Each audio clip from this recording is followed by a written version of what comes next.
Hey, thank you for joining. This is Jeff Wright with Fish Creek Capital. I'm glad you're here. I wanted to talk about the overpriced stock market. I'm seeing it everywhere. We study the market here at Fish Creek Capital. And is it true? Is the market overpriced? Well, I've got a few charts that I want to go through and kind of talk about it. And if I can help you with your portfolio, please reach out. You can get me through the messages below. Please subscribe and like and follow. You can also go to fishcreekcapital.com and click on learn more, and we can get connected that way. I would love to help you with your portfolio in this overpriced market. Okay, let's get to the charts.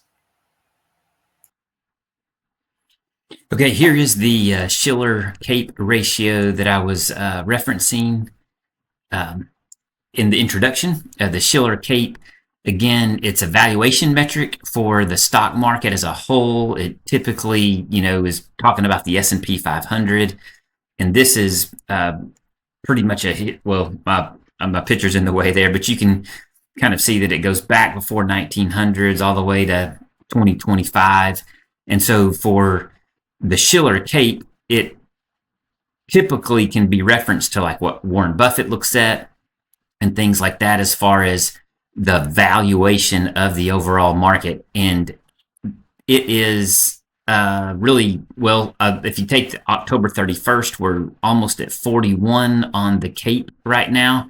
And that is, as you can see, historically very high. So like if you look at December 1999, 1966, September 1929, you can see what kind of followed on these, followed after these high Shiller PE or Cape ratio readings.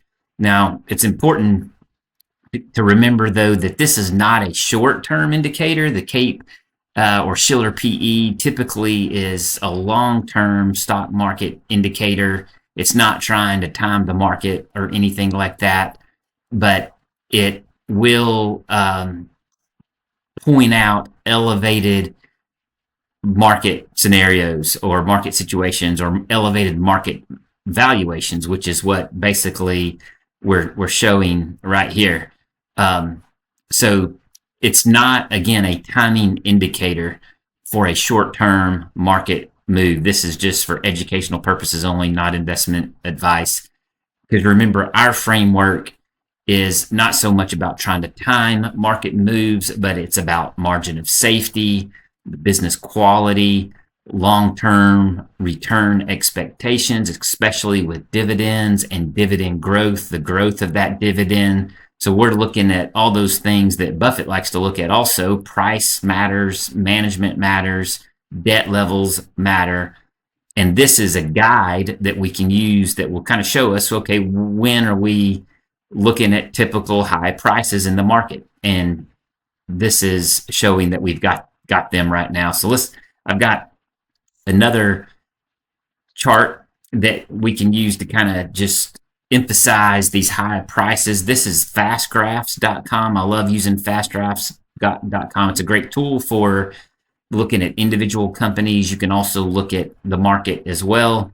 This is a graph of the SPY, the SPY, which represents the S&P 500.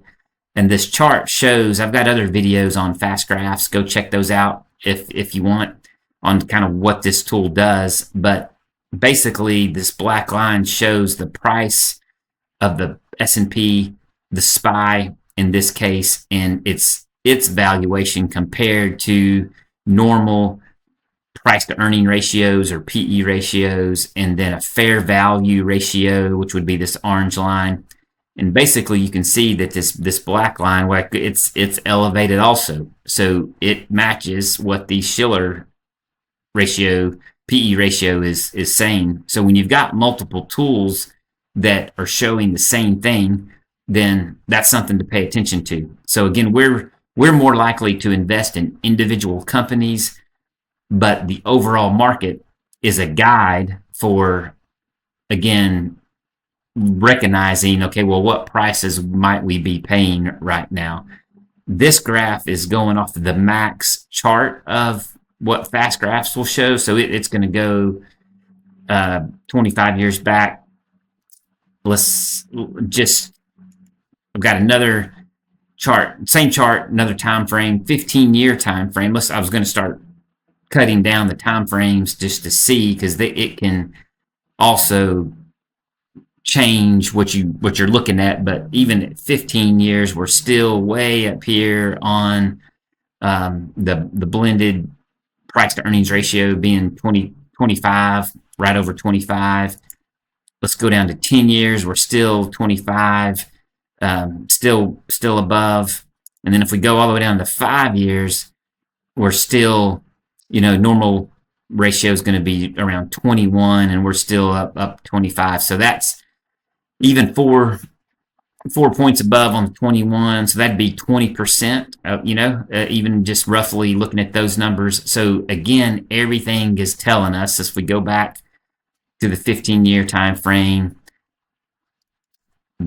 the max time frame, everything is telling us on that. We've got 19, the normal price to earnings ratio goes down to 19. Even at 15 years, we're down to 19 and a half. So take that off of 25 and even more of a gap. All of this is showing that we are overpriced, but bull markets can run for a long time. They can run a lot more than you think they can, but it's something to pay attention to. So here at Fish Creek Capital, we can help you look at your portfolio, especially if you are heavy into indexes and ETFs like the SPY or the Qs, those cover the NASDAQ. I can help you look at that, look at your portfolio and tell you, okay, this is a good situation or not a good situation. Those ETFs work great until they don't. We're more individual company focused. Again, looking at dividends, we're looking at management, we're looking at earnings growth, and that's a different kind of strategy, a different kind of portfolio that we can set up for you with the goal in mind, and you kind of know what to expect, especially with dividends and dividend growth, when ultimately we're all after that cash flow. So message me, go visit fishcreekcapital.com, click on learn more, and I'd love to talk to you and go through what you're looking at with your portfolio. Thanks for watching. Please subscribe and like.